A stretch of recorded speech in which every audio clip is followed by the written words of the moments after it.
The Dodgers skidding into the All-Star break is actually nothing new.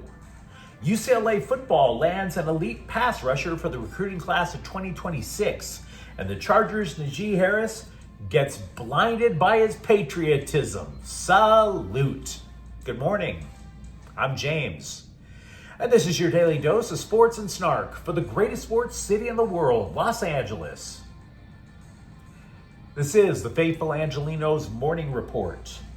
It is July 11th, 2025. Welcome back to the Sanctum Sanctorum of LA Sports. By the time you see this clip, I'm going to be on a plane heading north for work, which sucks. But at least we are going to start off the day by talking about the glory of LA.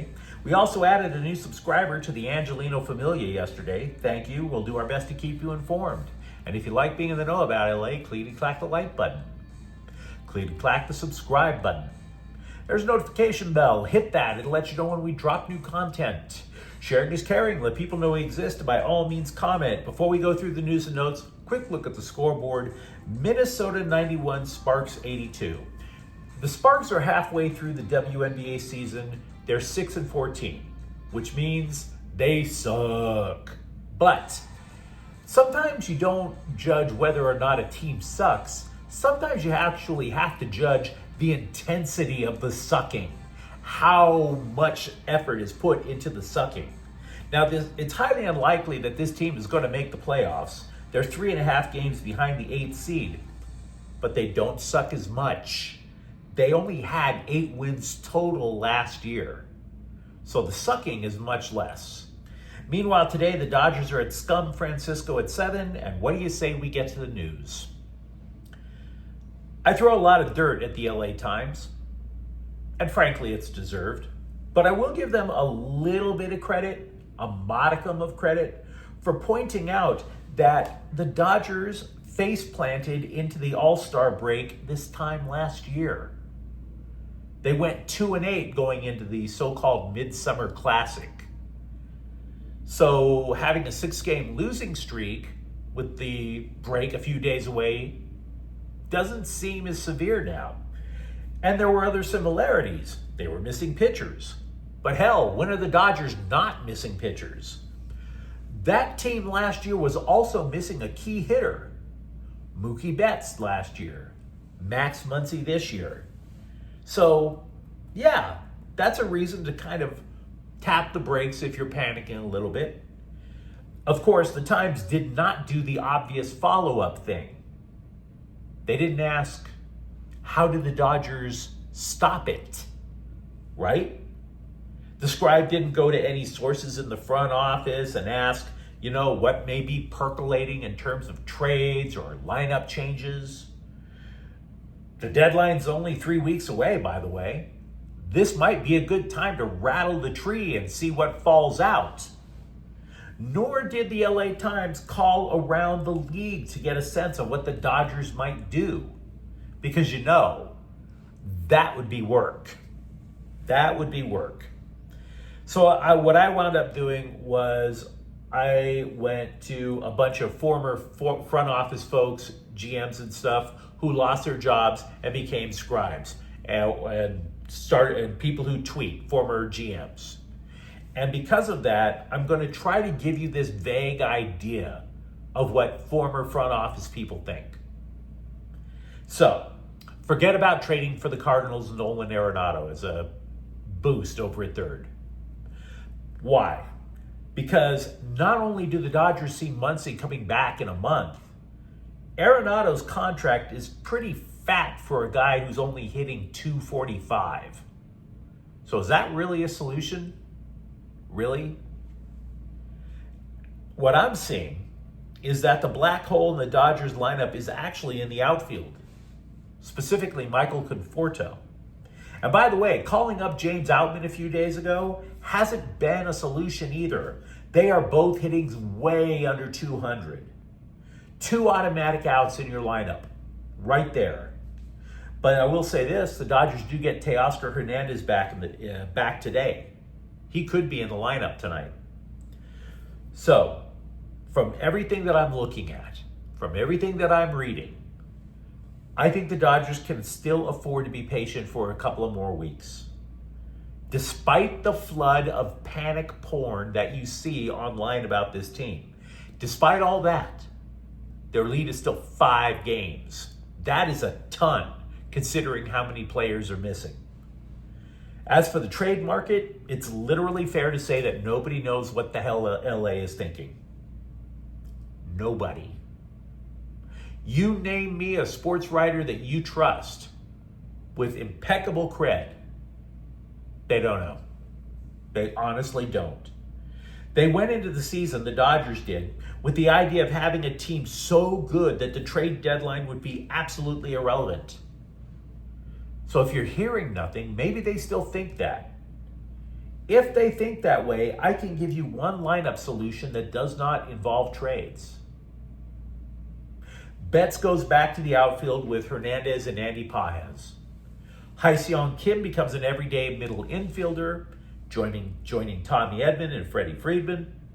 As for third base, I'll tell you, I'll be damned if I know. But that lineup would look a lot better. But that's only if the Dodgers don't see something sufficient in the trade market and the slump continues for a couple of more weeks. Which, to be honest with you, I don't see it happening. I don't. And that's the memo.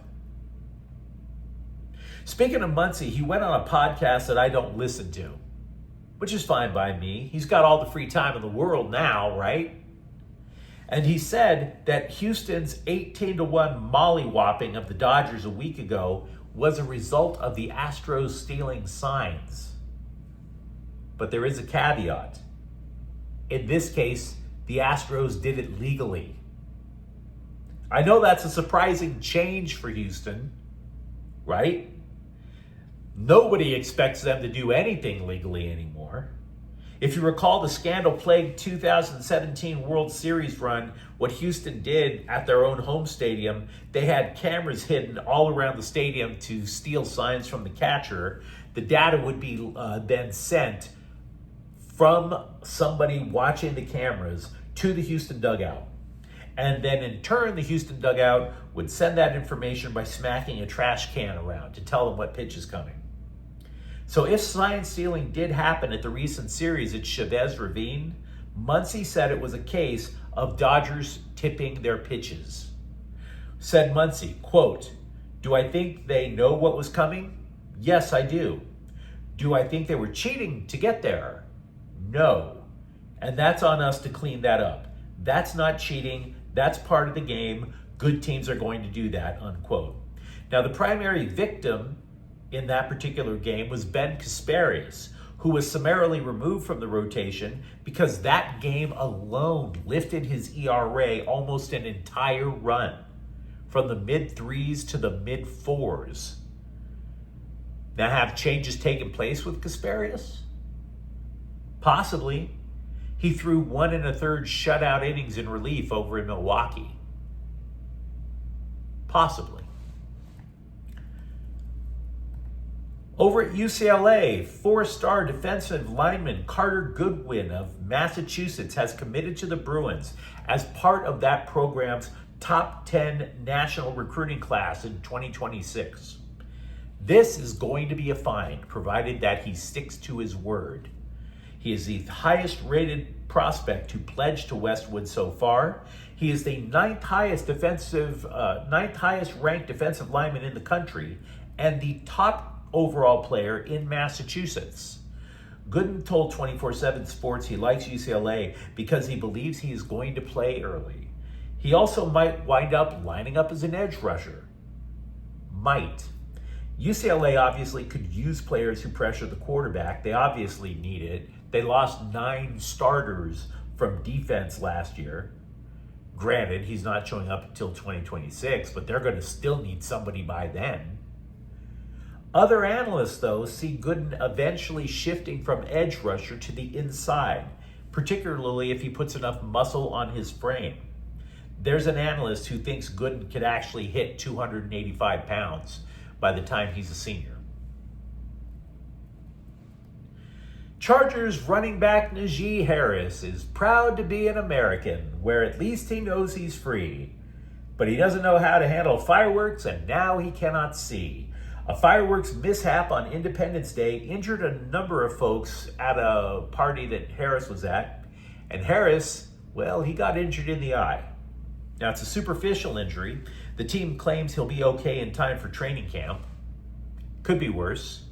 He could have lost fingers like former NFL defensive lineman Jason Pierre-Paul.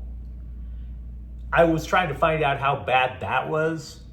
AI is listing Pierre-Paul as having, quote, 7.5 fingers, unquote. So on the bright side, at least Harris doesn't have 1.5 eyes. And I got to tell you, this is an argument for all those drone shows that you see during July 4th now. I don't think it's totally because of fires in California. I think it's because it's pretty hard to track down all those burnt, severed limbs.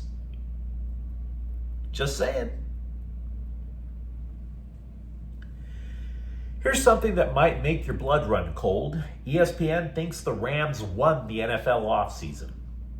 They earned the only A grade in a review of all NFL teams.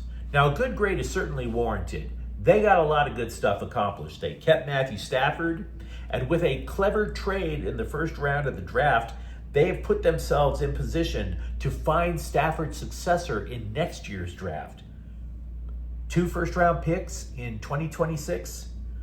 You could package that and trade really high up. Now, Puka Nacua, meanwhile, he's going to wind up slotting where Cooper Kupp used to be. And Devontae Adams, a newbie, he should diversify the offense. They also picked up a draft pick by trading Jonah Jackson instead of cutting him from the offensive line. But I have a slight problem with this offseason grade for a couple of reasons. One, winning the offseason almost always means you're going to lose in the regular season. I don't think this is going to be a losing team. So, yeah, I don't think the offseason was that great.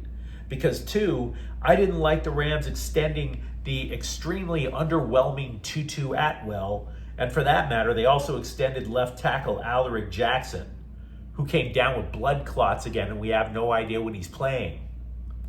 So, I'm not sure it's an A grade, and I'm not sure they won the offseason either. God willing, they actually didn't. Teams that win off seasons don't hoist trophies. Angel City FC signed college midfielder Evelyn Shores through 2028. They clearly believe in her because they gave her a long-term deal, and she believes in them, or at least she believes in the money, because she left college early. She won the national championship with North Carolina last year. Her stats in 2024 were not that impressive, to be frank, 5 goals and 4 assists, but that could be attributed to her missing time. She had to recover from knee surgery. Now, we were talking over the offseason in the NWSL about how it should be a pretty good idea for Angel City to get younger. They did. To their credit, they did. Angel City this year has added 4 players aged 22 or younger. And they already had 2 on the roster, sisters Giselle and Elisa Thompson, who are ages 19 and 20. So, youth doesn't always guarantee innovation, but at least you know that they see building blocks that could turn into something sooner rather than later. Clippers second-round draft pick Kobe Sanders signed a 2-way contract, which basically means he's going to spend the majority of his year in the G League. Enjoy yourself in North San Diego County, dude. But you let me know what you think in the comments thread. Talk to me if you actually are a little bit queasy over the Dodgers' current slump. Do you actually see a future for UCLA in terms of their pass rush? And if you enjoy the content, don't forget to subscribe to Faithful Angelenos. We're talking LA sports every single day here. Thank you for watching. I'm James. We'll be back tomorrow. Faithful Angelenos is a Kian Cortel Queso production. Take care.